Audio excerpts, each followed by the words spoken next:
Let me ask you a question that honestly feels a little weird to even ask. Are we, humans, really the smartest animals on the planet? Now, for most of us, that's a settled fact. Of course we are. But what if it's not? In this explainer, we're going to pull on that thread and challenge that core assumption. And trust me, the answer might just surprise you. This quote from researcher Robert P. Erickson just nails the common thinking, right? It's this idea that we're at the very, very top of the cognitive pyramid. It's what they drill into us in school. It's what most of us believe without even a second thought. Case closed. Moving on. Well, maybe not so fast.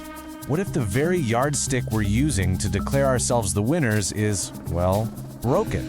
I mean, imagine you designed a test where only you could possibly get a perfect score, and then you acted surprised when you won. That's the core idea we're digging into today. To really get why this idea is so stuck in our heads, we have to look back, way back. See, this isn't some newfangled scientific theory. Our belief that we're special has incredibly deep roots, stretching back thousands and thousands of years. It really kicks off about 10,000 years ago with the agricultural revolution. The moment we started farming and domesticating animals, our whole perspective shifted. We started to see ourselves as masters of nature, not just a part of it. Then you get thinkers like Aristotle and ancient Greece who put a formal stamp on it, saying our ability to reason made us superior. From there, it just became an accepted truth, woven right into the fabric of our culture and eventually our science. So, that leads us right to the main event, the central problem. Before we can even begin to rank species by intelligence, you'd think we'd have to agree on what that word even means. And this, right here, is where the whole argument just starts to crumble. And get this is the kicker. Even the top researchers in this field, the people studying animal intelligence for a living, admit they don't have a single agreed-upon definition for the very thing they study. Just let that sink in for a second. We're trying to score every animal on a scale that we literally can't even define. This leads to a classic logical trap. It's called circular reasoning, and it's kind of like a snake eating its own tail. Our argument basically goes like this. Step 1, we just assume humans are the most intelligent. Step 2, we judge all other animals based on how well they can do human things. So what's the conclusion? Well, surprise, surprise, humans are the most intelligent. It's a completely self-fulfilling prophecy. And this analogy just brilliantly lays out how absurd that is. We say, well, a duck can't write a sonnet, so obviously we're smarter.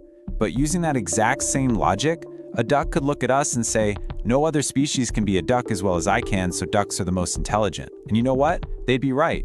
Humans would be a catastrophic failure at being a duck. We can't fly, we can't dive for food with our mouths. It just shows how our standard is totally arbitrary and, let's be honest, pretty self-serving.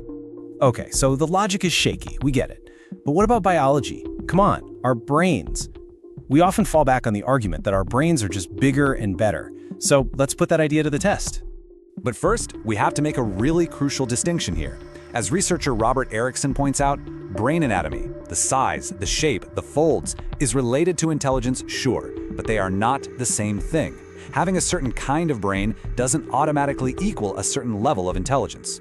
So with that in mind, let's just tear through the common arguments. Argument 1, we have the largest brains. Nope, not even close. Porpoises, blue whales, elephants all have bigger brains than we do. Okay, fine. Argument 2, what about the brain-to-body mass ratio? That's our secret weapon, right? Wrong again. The rhesus monkey, just for one example, has a greater ratio than we do. When you actually look at the data, the biological arguments we use to prop ourselves up are surprisingly weak. So if we're not at the top of some single cognitive ladder, then what's the alternative? This is where things get really, really fascinating. It requires a complete reboot in our thinking, away from ranking and towards just appreciating diversity. This quote from Professor Maciej Heineberg just hits the nail on the head. He says it's like meeting a foreigner who speaks broken English. It's so easy for us to incorrectly assume they're not very smart, when in reality, they're fluent in a whole other language that we can't even begin to understand. See, it's not about being on different levels, it's about having different kinds of intelligence. The animal world is just overflowing with these different kinds of smarts. You've got gibbons using over 20 distinct sounds to talk to each other. Koalas leave these incredibly complex scent markings that are as rich with information as a book, information our noses can't even pick up. And hey, anybody who has a dog or a cat knows they are absolute masters at communicating their demands and getting us to do their bidding. These are just a few examples, and it makes you wonder what else is out there. What amazing types of animal intelligence have you seen?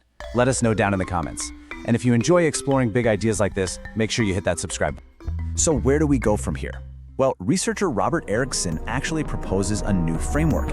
He suggests we just stop trying to cram every species onto one single ladder of intelligence. Instead, he says we should look at it in two ways. First, use the word intelligence to compare individuals within the same species. That one duck might be smarter at finding food than another duck.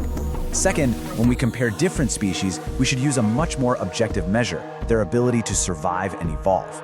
And by that standard, many species that have been on this planet way longer than us are arguably far more successful. And this all leaves us with one final big thought to chew on. Maybe the question we've been asking for thousands of years is simply the wrong one. Maybe it was never a competition to see who's smartest.